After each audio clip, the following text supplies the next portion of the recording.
दोस्तों आज की डेट में भी दी कॉन्जूरिंग सीरीज को इतिहास के सबसे हॉरर मूवीज में से एक माना जाता है और कुछ लोग तो ऐसा भी कहते हैं कि सच्ची घटनाओं पर आधारित है। लेकिन दोस्तों अगर आप भी मेरी तरह दी कॉन्जूरिंग सीरीज के बहुत ही बड़े फैन हो तो आपको ये जानकर बहुत ही खुशी होगी कि इस मूवी का नेक्स्ट पार्ट यानी कि the conjuring 3 the devil made me do it जल्द ही रिलीज होने वाली है। और दोस्तों ये मूवी पहले 2 पार्ट से भी ज्यादा खतरनाक और हॉरर होने वाली है, जिसमें एक ऐसी पैरानॉर्मल केस को दुनिया के सामने लाया जाने वाला है जिसे आज तक दुनिया भुला नहीं पाई है। चलिए तो फिर सुनते हैं इस मूवी के रियल स्टोरी के बारे में। दोस्तों इस मूवी में हमें ग्लैडजेल फैमिली के बारे में बताया गया है, जिसमें टोटल 4 मेंबर्स थे और वो फैमिली बहुत ही हैप्पी फैमिली थी जो हाल ही में एक नए घर में शिफ्ट हुई थी।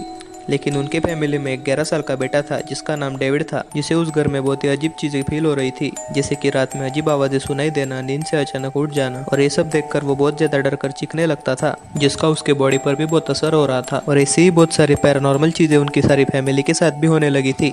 लेकिन वो सोचते कि हम अभी नए घर में शिफ्ट हुए हैं, इसलिए हम थोड़ा अनकंफर्टेबल फील कर रहे हैं, और वो उन सारी चीजों को इग्नोर कर देते हैं। लेकिन एक बार फिर से डेविड उन्हें बताता है कि उसे घर में एक बूढ़ा आदमी नजर आता है, लेकिन उसकी फैमिली उसे डॉक्टर को दिखाती है पर उससे भी कोई खास फर्क नहीं पड़ता। फिर उसके बाद वो एक चर्च से प्रिस्ट को भी बुलाते हैं पर उससे भी कोई खास फर्क नहीं पड़ता।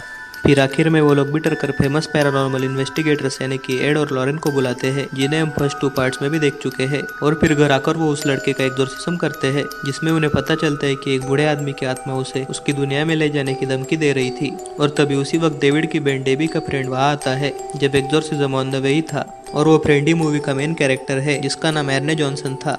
और जब एक्सोर्सिज्म के दौरान डेविड के बॉडी से वो एविल स्पिरिट यानी कि वो आत्मा बाहर निकलती, तब वो तुरंत ही वहाँ खड़े एर्न के अंदर चली जाती है। और उसके बाद डेविड तो पूरी तरह से ठीक हो जाता है, लेकिन वो सब चीजें अब एर्ने जॉनसन के साथ होने लगी थी। और फिर थोड़े दिनों बाद वो अपने घर के मालिक की हत्या कर देता है और वैसे ही डिस्टर्ब माइंड स्टेट के साथ जंगल की तरफ जाने लगता है। लेकिन तभी पुलिस उसे रास्ते में ही अरेस्ट कर लेती है, और जब उसे कोर्ट में पूछा जाता है तब उसे कुछ याद तो नहीं आता, पर वो एक ही सेंटेंस बोलता है कि David made me do it, यानी कि ये सब मुझे शैतान ने करने के लिए कहा है। और बस यही सेंटेंस आज भी बहुत सारे पैरानॉर्मल इन्वेस्टिगेटर्स को परेशान कर रहा है। और दोस्तों आज भी ये केस पूरे अमेरिका का सबसे फेमस केसेस में से एक है। आप लोग इस बारे में गूगल पे भी सर्च कर सकते हैं, पर वहाँ भी आपको वही मिलेगा जो मैंने सब कहा। और ये घटना आज तक की सबसे mysterious real life paranormal incident है। पर दोस्तों हम तो ऐसा भी कह सकते हैं कि ये घटना सच है। ये हम कैसे मान ले, क्योंकि ऐसा तो कोई भी क्रिमिनल अपने आप को बचाने के लिए बोल सकता है। दोस्तों ठीक ऐसा ही सवाल मेरे मन में भी आया था, लेकिन दोस्तों ये केस कुछ अलग था, क्योंकि इस केस में ऐसे बहुत सारे प्रूफ्स मिले थे, जैसे कि एक्सोर्सिज्म करते समय दरवाजों का खुल जाना, बंद हो जाना, चीजें हवा में उड़ना, और ऐसी बहुत सारी मिस्टीरियस चीजें हुई थी, जिसकी वजह से इस केस पर यकीन किया जा सकता था। दोस्तों आपको स्टोरी सुनते समय ज्यादा एक्साइटिंग तो नहीं लगा होगा, पर मैं आपको यकीन के साथ कह सकता हूँ कि जब आप ये मूवी देखेंगे तब आपको इस केस के बारे में ज्यादा अच्छे से आइडिया आएगा।